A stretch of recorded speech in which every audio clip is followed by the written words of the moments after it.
बच्चों, आज हम ज्यामिति रचना के बारे में पढ़ेंगे। ज्यामिति रचना ये हमारे 10वीं के बोर्ड में 5 नंबर का आता है और निश्चित तौर पे 5 नंबर अगर हम इसको बहुत अच्छे से कर लेते हैं तो 5 नंबर हमारा निश्चित है। ज्यामिति रचना में मुख्य रूप से जो अभी हमको करना है, इस क्लास में जो करेंगे उसमें सबसे पहला हम देखते हैं कि एक होता है परिगत वृत्त, जिसको हम सर्कम सर्कल कहते हैं, और दूसरा होता है अंतर्गत वृत्त। अब बच्चों, परिगत वृत्त और अंतर्गत वृत्त, इसके बारे में हमको एक बात जान लेना है कि जब हम किसी त्रिभुज के बाहर वृत्त की रचना करते हैं तो वो कहलाता है परिगत वृत्त, और जब कभी किसी त्रिभुज के अंदर वृत्त की रचना करेंगे तो वो कहलाता है अंतर्गत वृत्त। परिगत मतलब त्रिभुज के बाहर वृत्त की रचना करना है, और अंतर्गत त्रिभुज के अंतर्गत अंदर वृत्त की रचना करना है। ये दो रचना के बारे में हमको समझना है, और हर साल के वार्षिक परीक्षा में या तो परिगत वृत्त की रचना करने के लिए पूछा जाता है या तो अंतर्गत वृत्त की रचना करने के लिए पूछा जाता है। तो बच्चों, 9वीं की कक्षा में आपको थोड़ा सा मैं 9वीं में ले जाता हूँ। 9वीं की कक्षा में जब हमने मैथ्स के बारे में पढ़ा था तो उनमें सबसे पहले हमें ये बताया गया था कि रेखाखंड का अर्धक करना। तो रेखाखंड का अर्धक करने का मैं बहुत शॉर्ट में आपको बताता हूँ रेखाखंड का अर्धक कैसे करेंगे। जैसा मान लिया हमारे पास एक रेखा खंड AB है, और अर्धक मतलब इसको 2 बराबर भागों में बांटना। तो मान लीजिए कि मैं अगर अपनी इस उंगली को, जिसमें मैंने चाक पकड़ा है, ये और अंगूठा, तो ये प्रकार की नोक है, और यहाँ जहां पर हम प्रकार में पेंसिल फंसाते हैं, उसके बाद हम इस A पर प्रकार की नोक को रखेंगे और आधे से अधिक इसको फैला के एक चाप हमने यहाँ काटा ऊपर, तो बराबर उतने ही नीचे एक चाप हमने काट दिया, और उसके बाद फिर यही प्रक्रिया इस प्रकार को कम ज्यादा नहीं करना है, और यहाँ पर हमने रखा और एक चाप हमने यहाँ काटा और एक चाप यहाँ काटा। अब ये जो दोनों कटाव बिंदु, जिसको हम P और Q कह रहे हैं, इनको स्केल की सहायता से हमने इसको मिला दिया। तो मिलाने के बाद जो यहाँ पर हमको एक M बिंदु मिलता है, ये M जो है ये इस रेखाखंड AB को 2 बराबर भागों में बांटता है, तो ये कहलाता है रेखाखंड का अर्धक। अब रेखाखंड का अर्धक का प्रयोग करने के लिए हमको किसमें हम इसका प्रयोग करेंगे? परिगत वृत्त में इसका प्रयोग करेंगे। वैसे ही अगर मैं अंतर्गत वृत्त की बात करूं तो अंतर्गत वृत्त के लिए हमको किस चीज का ज्ञान होना आवश्यक है? कोण का अर्धक। तो कोण का अर्धक अगर हम करते हैं तो वो हमारे अंतर्गत वृत्त बनाने के काम में आएगा। अब कोण का अर्धक हम कैसे करेंगे? जैसे मान लिया कि ये हमारे पास एक कोण है, और ये X है, O है, और ये P है। ये कोण है, एक कोण हमारे पास है। अब हम ये देखते हैं कि इस कोण का अर्धक हमें करना कैसे। तो प्रक्रिया हमारी वैसी रहेगी, प्रकार लेंगे, प्रकार की नोक को हम इस बिंदु O पर रखेंगे, और एक चाप हम OX में काटेंगे और एक चाप हम OP में काटेंगे। बच्चों, ध्यान इस बात का इस बात का हमको रखना है कि जितनी लंबाई से हमने इसको और इस चाप को काटा है, उसके बाद प्रकार को हमको कम ज्यादा नहीं एडजस्ट करके देखना है। फिर आपको जितनी लंबाई का आपने इसको काटा है आपको उतनी लंबाई रखनी है, और उसके बाद यहाँ पर प्रकार की नोक रखकर आप एक चाप यहाँ काटेंगे, यहाँ पर प्रकार की नोक रखकर आप एक चाप यहाँ काटेंगे। अब ये जो कटान बिंदु जो मिलेंगे आपको, उस कटान बिंदु से आप इस O को मिला देंगे, तो ये जो आपको प्राप्त होगा वो दिए गए कोण का अर्धक होगा, मतलब ये कोण को दो बराबर भाग में बांट देगा। तो कहने का मतलब कोण का अर्धक जो है उसका प्रयोग हमको अंतर्गत वृत्त बनाने में करना है, और रेखाखंड का अर्धक है वो परिगत वृत्त बनाने में करना है। ये बात आपको हमेशा ध्यान रखना है। परिगत वृत्त बनाने के लिए जैसे ही पूछेगा पहली बात हमारे दिमाग में आएगी कि रेखाखंड का अर्धक करना है। अंतर्गत वृत्त बनाना है तो आपको ये समझ में आएगा कि कोण का अर्धक करना है। अब चलो बच्चों अपन देखते हैं कि ये कैसे होगा। तो जैसे हमारे पास मान लिया कि परीक्षा में एक प्रश्न आया और वो प्रश्न ये कहता है कि एक सम चतुर्भुज, एक सम त्रिभुज या समबाहु त्रिभुज कह सकते हैं अपन, कि एक समबाहु त्रिभुज जिसकी भुजाएं 5 सेंटीमीटर है का परिगत वृत्त खींचो तथा रचना का वर्णन करो। बच्चों ये बहुत आसान है, आसानी से आपको ये 5 नंबर दिलवाएगा अगर आप कुछ बातों का ध्यान रखते हैं।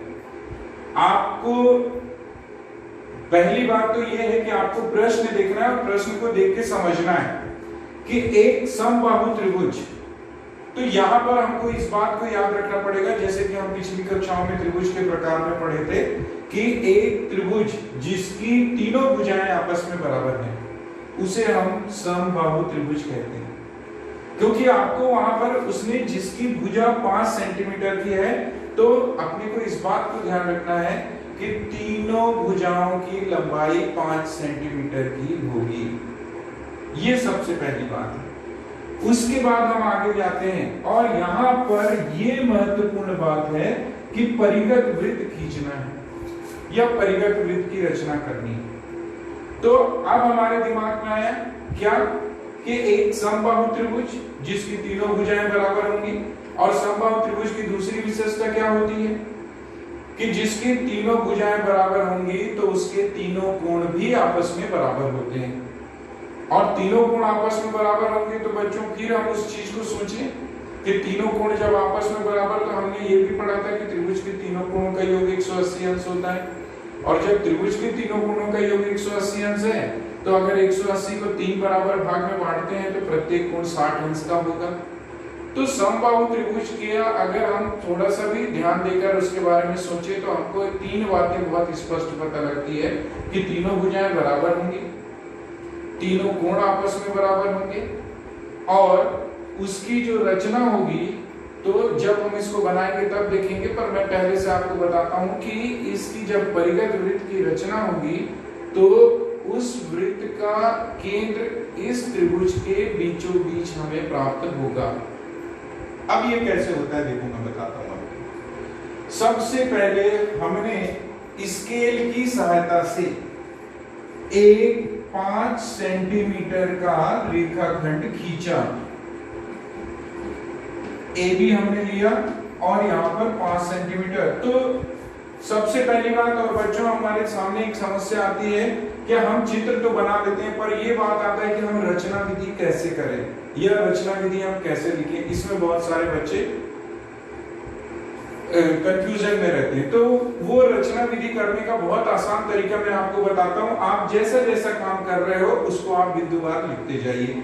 जैसे हमने सबसे पहले ए बी 5 सेंटीमीटर का रेखाखंड खींचा, आपका यहाँ पर रचना विधि में आ जाएगा कि ए बी बराबर 5 सेंटीमीटर का रेखाखंड खींचा।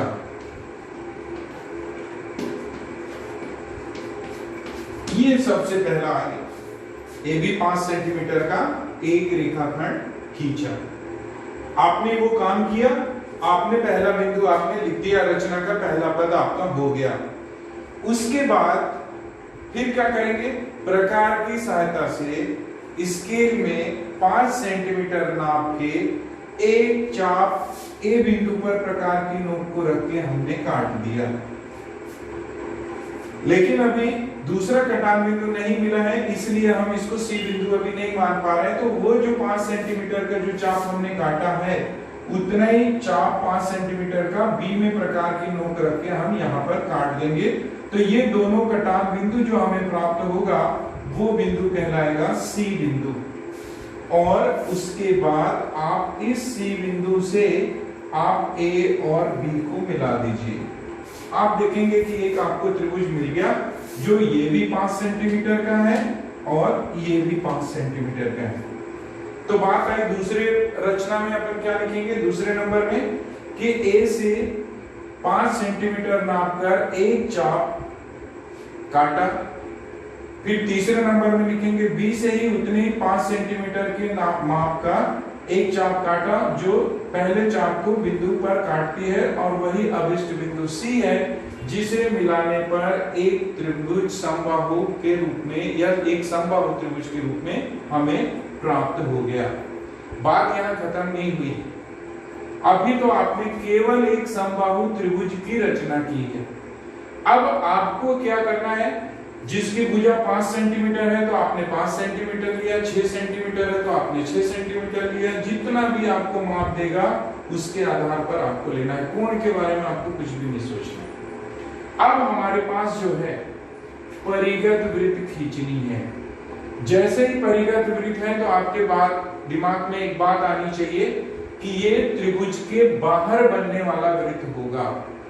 अब त्रिभुज के बाहर बनने वाला वृत्त है तो रफ में बच्चों आपको एक काम जरूर करना है कि आपको जैसे ही समझ में आ गया कि एक समबाहु त्रिभुज है, आप अपनी कॉपी के रफ में एक समबाहु त्रिभुज बना दीजिए बिना नाप का। और उसके बाद आप देखेंगे कि यहाँ पर आप कोई भी दो भुजाओं का चुनाव करिए। और कोई भी दो भुजा का चुनाव, जैसे हमने ये मान लिया ए बी सी है, तो यहाँ पर हमने इस भुजा का अर्धक हमने किया कि यहाँ पर, और एक अर्धक यहाँ काटा।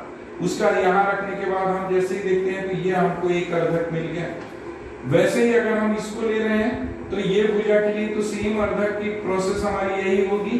और उसके बाद जब आप देखेंगे तो ये आपको मिला, और इस तरह से एक वृत्त की रचना आपको होगी।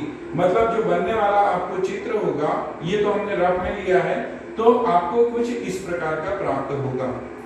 अब आपको क्या करना है, तो वही चीज मैं आपको बताने जा रहा हूँ कि परिगत वृत्त के त्रिभुज के बाहर बनने वाला वृत्त है, और त्रिभुज के बाहर जो बनने वाला वृत्त है तो ये इस तरह से प्राप्त होगा। फिर दूसरी बात, मैंने शुरुआत में ही जब आपको अर्धक रेखाखंड और कोण का बताया था, तो उसमें मैंने बताया था कि जो परिगत वृत्त है इसमें हम भुजा का अर्धक खींचते हैं। भुजा का अर्धक मतलब रेखाखंड का अर्धक खींचते हैं, ये आपको याद रखना है। तो अब भुजा का अर्धक, तो इसमें भी आपको तीनों भुजा नहीं लेनी, आपको कोई दो भुजा का चुनाव करना है जिसको आप आसानी से दो बराबर भागों में बांट सकें।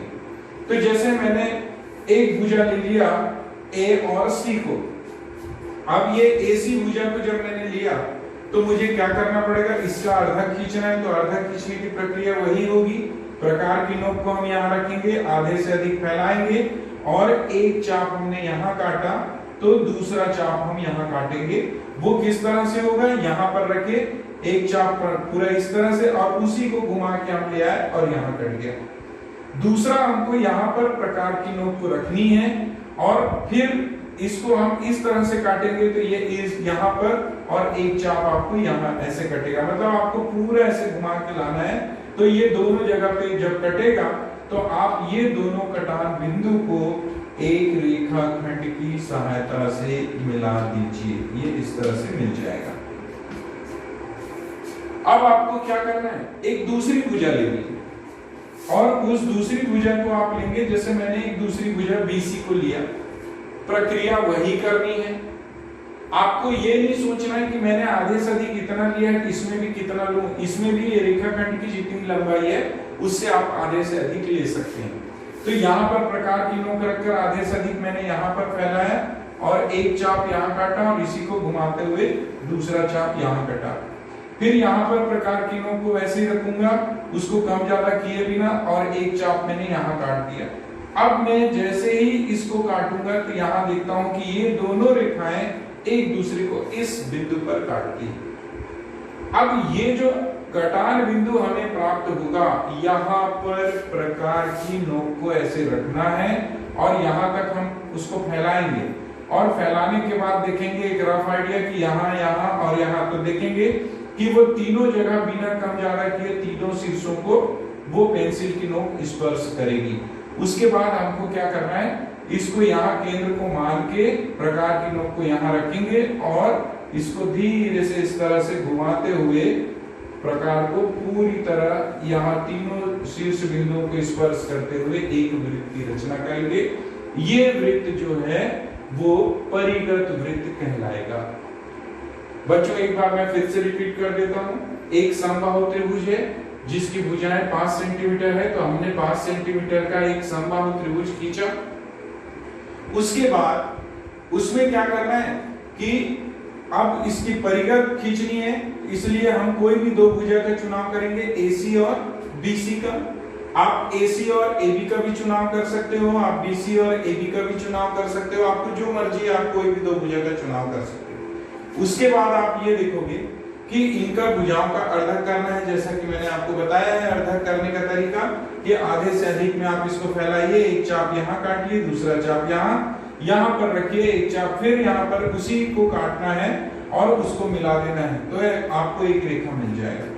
इसी तरीके से जो BC है, इस BC को भी अपन अर्धक खींचेंगे तो उसको भी हम मिला देंगे और मिलाने के बाद जो कटान बिंदु के रूप में हमको जो प्राप्त होगा उसको हम O बिंदु नाम दे देते हैं और ये उस वृत्त का केंद्र होगा जो इस त्रिभुज के बाहर खींचा जाएगा। और उसके बाद फिर हम यहाँ पर जो केंद्र कटान बिंदु हमें प्राप्त हुआ है वहां पर प्रकार की नोक को रखेंगे और इस वृत्त के तीनों शीर्ष त्रिभुज के तीनों शीर्षों को मिलाते हुए हम एक वृत्त की रचना करेंगे और यही अभीष्ट परिगत वृत्त होगा। यहां तक अगर हम कर लेते हैं चित्र में तो आप मान के चलिए कि परीक्षा में आपका ये 3 नंबर है। अब बाकी जो 2 नंबर है वो किस में होंगे, रचना में होंगे। तो रचना का काम आपको मैंने पहले ही बताया है कि जैसा जैसा आप करते जा रहे हो वही आपको रचना में, जैसे हमने समबाहु त्रिभुज की रचना करने के लिए क्या बताया, AB एक 5 सेंटीमीटर का रेखाखंड खींचा, वो पहला बिंदु। उसके बाद ये A पर प्रकार की नोक रखकर 5 सेंटीमीटर का एक चाप काटा, B पर प्रकार की नोक रखकर 5 सेंटीमीटर का चाप काटा, दोनों चाप के कटान बिंदु C के रूप में हमको प्राप्त हुआ, वो उसका तीसरा पॉइंट हो जाएगा। उसके बाद तीनों को मिलाने पर हमें अभीष्ट एक समबाहु त्रिभुज प्राप्त हो गया, ये इसका चौथा पॉइंट है। अब पांचवा पॉइंट हमको क्या करना पड़ेगा, रेखाखंड AC का अर्धक खींचा। छठा पॉइंट होगा रेखाखंड BC का अर्धक खींचा। सातवां पॉइंट दोनों अर्धकों को मिलाने वाली जो कटान बिंदु है वो दिए गए अभीष्ट वृत्त का केंद्र होगा। तो फिर आठवां बिंदु हमको क्या करना पड़ेगा, O को केंद्र मानकर तीनों शीर्षों को स्पर्श करती हुई एक वृत्त की रचना करी और वो 9वां पॉइंट होगा कि यह वृत्त इस दिए गए त्रिभुज का परिगत वृत्त होगा। बच्चों ये बहुत आसान है, इस तरह से आप अपने तरीके से कोई भी त्रिभुज की रचना करिए। आपके पास क्लास 7th में, क्लास 8th में त्रिभुज बनाने के लिए बहुत सारे आपको दिए गए होंगे। त्रिभुज की रचना करने का आपको उस चैप्टर में दिया है, आप उनमें से त्रिभुज बनाते जाइए। जितनी ज्यादा आप प्रैक्टिस करेंगे आपको उस तरह से कम 5 से 10 त्रिभुज की रचना करके उसका परिगत, कोई जरूरी नहीं है कि ये समबाहु त्रिभुज में ही परिगत खींचा जा सके, ये समकोण त्रिभुज में भी परिगत खींचा जा सकता है। ये क्या नाम से किसी भी त्रिभुज में जिस आकृति का आपके पास त्रिभुज होगा, जिस प्रकार का त्रिभुज होगा, चाहे समबाहु होगा, विषमबाहु होगा, समकोण होगा, अधिक कोण होगा, न्यून कोण होगा, जो भी आपके पास त्रिभुज है आप सारे त्रिभुजों में आप परिगत वृत्त की रचना कर सकते हैं। तो बच्चों ये परिगत वृत्त है हमारे पास, और परिगत वृत्त की रचना इस तरह से करनी है। आप ये ध्यान रखिए, इसको आप जितना स्पष्ट और जितना सुंदर बनाने की कोशिश कर सकते हैं आप करिए। आपको ये भर ध्यान रखना है कि जो आपका वृत्त होगा वो तीनों शीर्षों को स्पर्श करते हुए जाना चाहिए। कहीं ऐसा नहीं है कि ये दो सही मिल रहा है लेकिन आप यहां से इसको काट दिए, आपने यहां से इसको काटा, तो जहां तीनों शीर्षों में से कोई एक शीर्ष भी वृत्त को स्पर्श नहीं करेगा वहां पर आपका परिगत वृत्त गलत हो जाएगा। तो आपको इस बात को ध्यान रखना है। तो इससे संबंधित आपको 5 कम से कम परिगत वृत्त की रचना करके देखनी है। जो बन जाए तो ठीक, ना बने तो आप मुझसे संपर्क कर सकते हैं, मुझसे पूछ सकते हैं, मैं आपको जरूर बताऊंगा। उसके बाद अब हमारे पास आता है